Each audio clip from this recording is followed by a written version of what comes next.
Hey everyone, welcome back. Here we are, new day, new paints. Today we're going to take a look at the Meeden paints. Now when you type in airbrush paint on Amazon, this is usually the first thing that I see. I've always been curious, I'm kind of partial to what I know, a little bit scared of change, but I figured, you know what, I have questions, maybe you do too. Let's have a look at them and see if they can do what we need them to do. So every time I get a new paint, doesn't matter what brand it is, what color it is, it doesn't matter. I like to see how it flows. So I compare what I find to other paints that I know flow well, or spray well, or cover well, and I base my PSI and everything else based on that. So we're gonna use black. All right, this is a common color amongst all brands, and let's just kind of see. Here, I'll get these opened up. Actually, I'm cracking that for the first time. We'll see how they flow.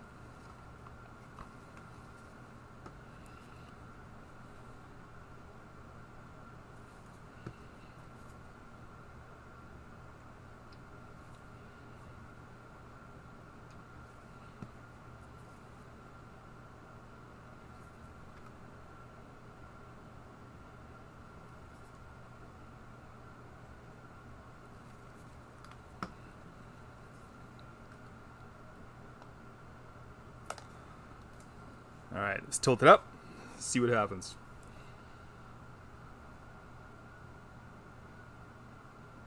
Okay. So just based on this little test, I mean, you don't have to use a board and everything else like that, but based on this little test, we know that Meedeen's going to flow pretty similar to the Jacquard. In my opinion, the golden is one of the best ones, just directly out of the bottle into the airbrush. Yeah, so I think that's a very good starting point. So it's going to be a little bit slower. Might keep the reducer on hand, but that's pretty good information to start spraying. Now the airbrushes that I'm going to use are going to be the Mr. Hobby PS270 or the Krios. All right, I believe this is a 0.18 needle. If I'm wrong, I'll list it below. And the Iwata, let's try and get that in there, Revolution CR. So these are my two main airbrushes. This one's just an absolute workhorse. You put anything in there, it sprays it. This one, very good for detail, and also very good for spraying somewhat thicker paints. It kind of struggles when it comes to the metallics and the pearls, but I mean, for a 0.18 needle, what do you expect? You're asking a lot. All right, so we're gonna do a Topwater lure. I think it'd be pretty fun to do a frog pattern.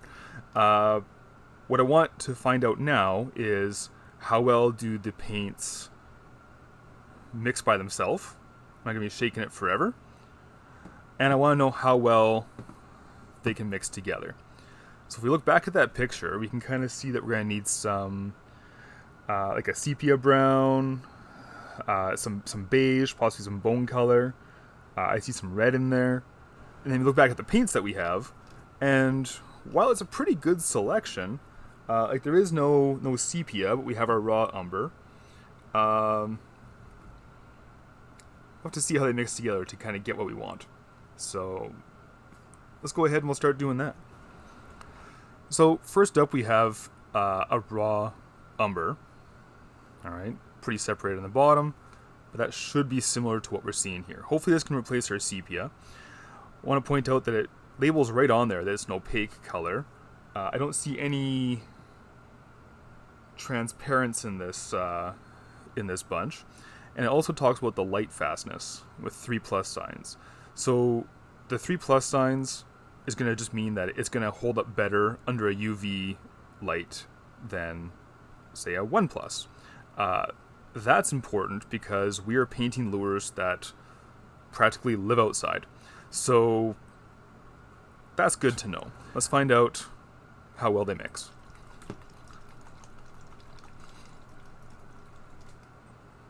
Jeez, that didn't take a lot of work. Okay. Okay, I think we can work with that.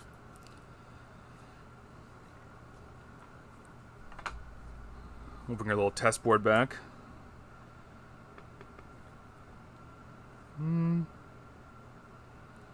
Okay, that could be a sepia. Alright. Let's make a bone color, or like a Titan buff color. Spray in some titanium white.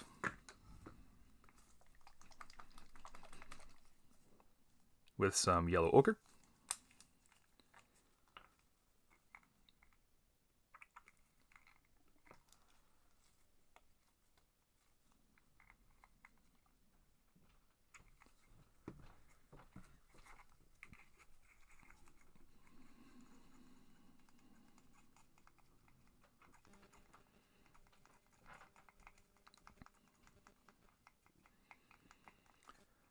Alright, so mixability, so far, no different than any other paint.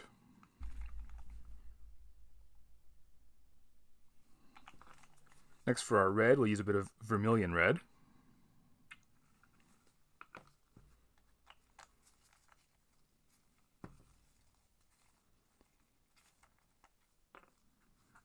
Mix it with some burnt umber. For fun, we'll toss some yellow ochre in there.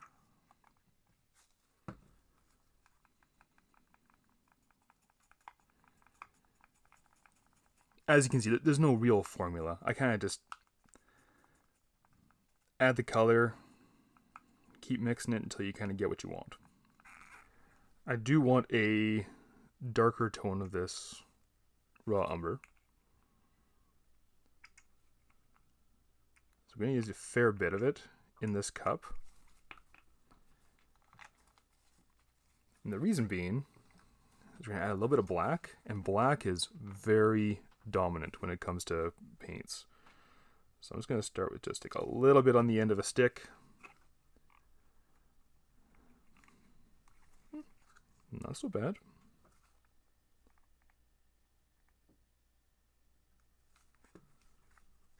For our frog belly, we'll use some white. A tiny little bit of cobalt blue. You can just use white if you want.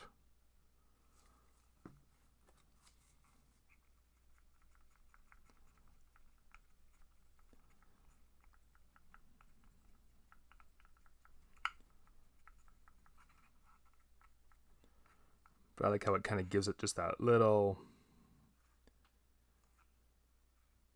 bit of dullness to it. So we have our white cobalt blue mix. I'm just going to start by spraying the belly here. I have it at 20 psi through the Iwata.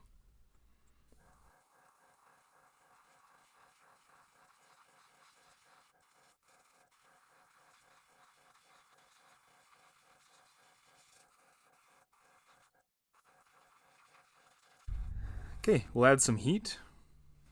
Make sure it doesn't bubble too quick.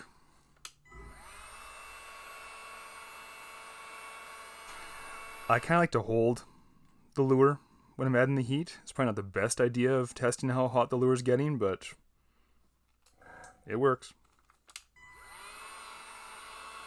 No bubbles. So far, so good. I'm impressed. So off camera, I just cleaned it out with a little bit of water, gave it a little bit of backwash, dumped it out. It cleaned very easily. Now we have our bone color, or our Titan buff color, and spray along the back.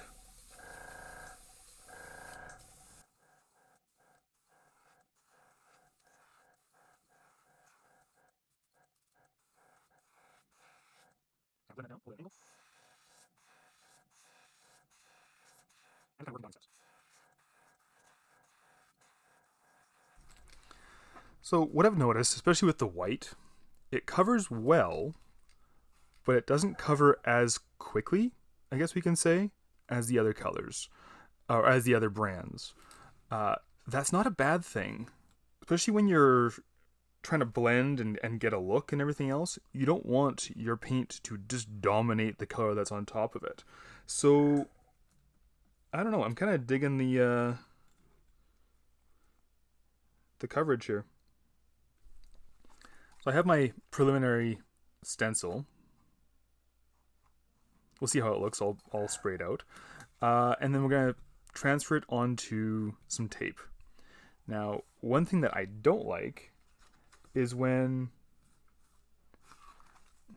you draw inside, your lead tends to blunt out or round out all the details and everything else. So what we'll do instead is use our raw umber. Pressure's down to about 10.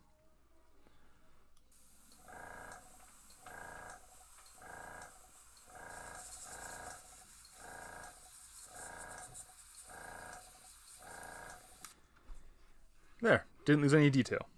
I think before we put our stencil on, we'll use our red rust color, popsicle stick, airbrush. We're going to aim to the top portion of this popsicle stick. All right.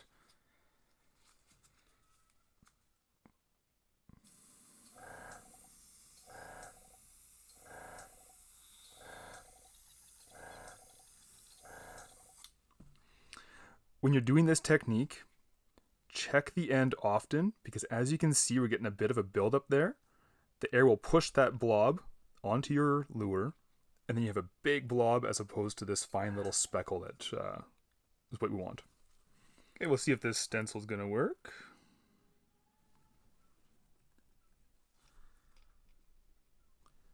Now we have some raw umber. Pressure's just over 10.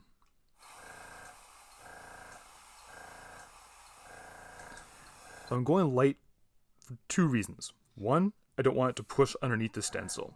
Two, I want to see if the spots that did come through, if I can keep those and if it adds to the texture at all. We'll find out, but for the first one, definitely prevent the underspray.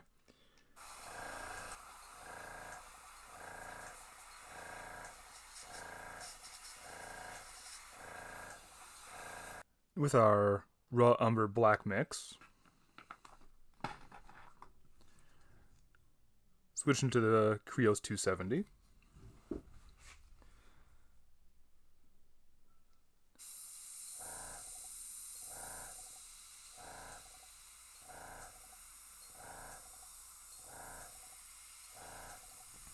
Okay, outlined all of it. Just have a look. There's next to no tip dry on there. Sprayed very smooth, no spatter at all. I really like that. Let's keep going. Okay, a little bit nervous. Hopefully the paint didn't peel off.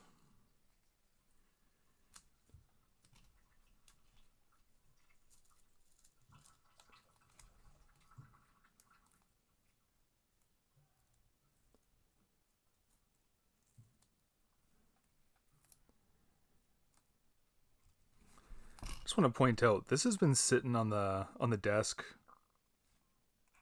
for a good hour.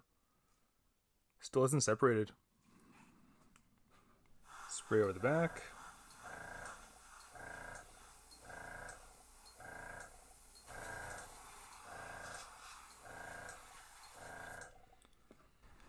Back in with our umber and black.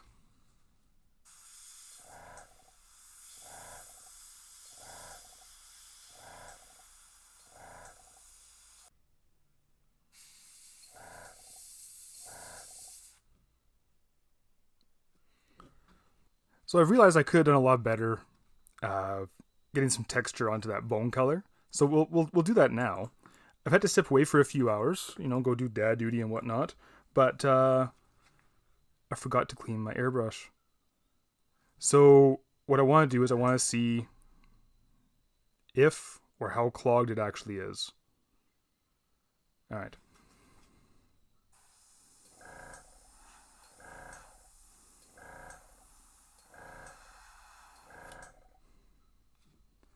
Not bad. There's definitely some tip dry. You can see right here, but could probably limp through if I had to. Okay, one more thing we know now. Okay. I'm still going to clean it. So we're at around 11, 12 psi. And just add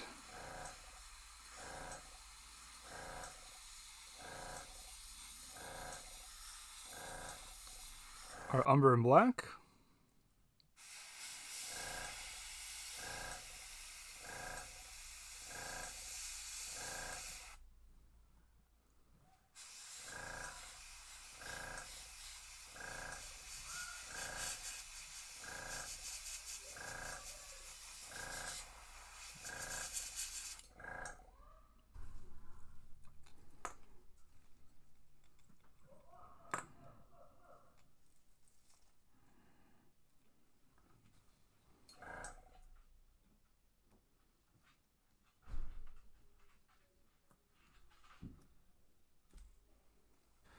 Okay, you've punched some holes for the eardrums.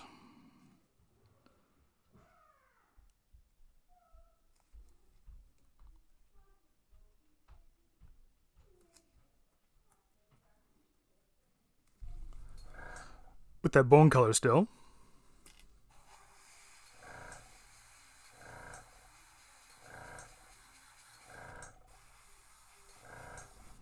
With our red in the brush.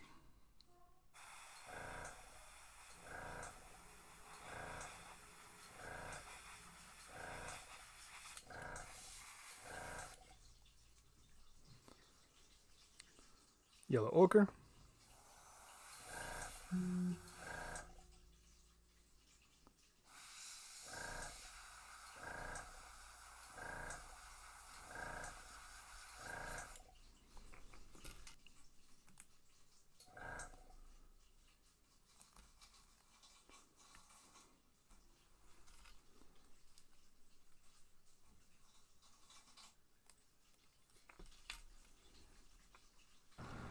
Need some nostrils.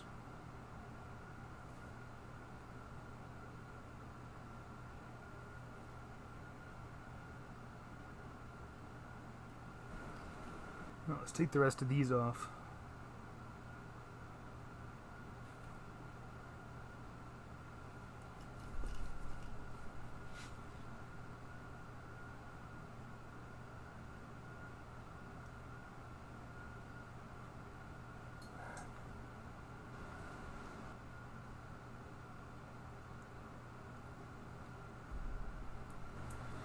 So I don't have any frog-specific eyes. So I chose the next best thing.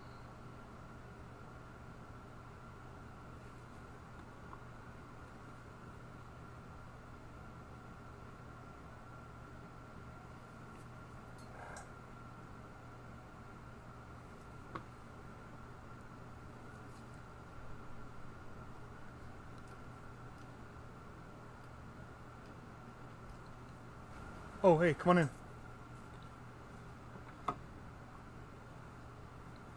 Oh, were you in the middle of the video? Yeah, come on in. Sorry. Oh, shoot.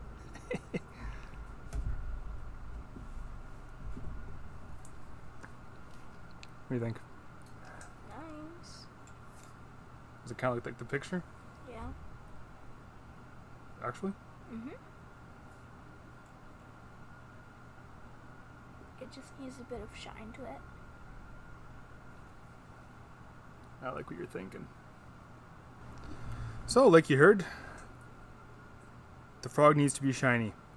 So we have our UV resin, high gloss. We'll spray some or squirt some on the back.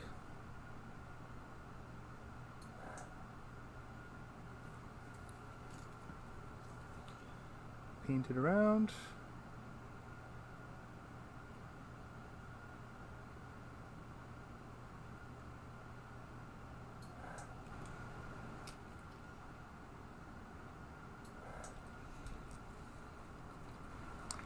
Okay, we have a bit of resin in the front eye there. Just take a wire, pass it all the way through.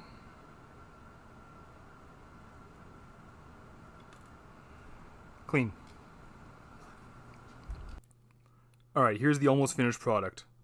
The gloss coat requires a little bit more cure time, so we'll get that back under the light, but I'm very pleased with how this paint went on. I don't do a lot of, or really any, review videos, but I wonder what you think. I'm very happy with this.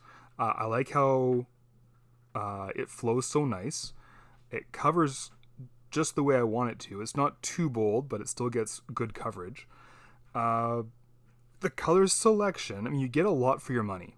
I think these 24 paints were about $60 Canadian. Very, very reasonable. And I'm definitely going to use them again. What I would like to see from Meeden, if they plan on expanding their line, is offer some more varieties. I'd love to see what they do for like a pearl or an iridescent color, perhaps even some more transparents. But for the money you pay, I think this is a very good set for obviously a person that's getting into it, or a person that just wants to get more paints on their shelf. These are a very reasonable option. So thank you so much for watching. If you skipped ahead through the fishing lure, I get it. Not for everybody. But thanks for watching anyways. Please like, please subscribe if you got any value out of this. And have a great weekend. Bye.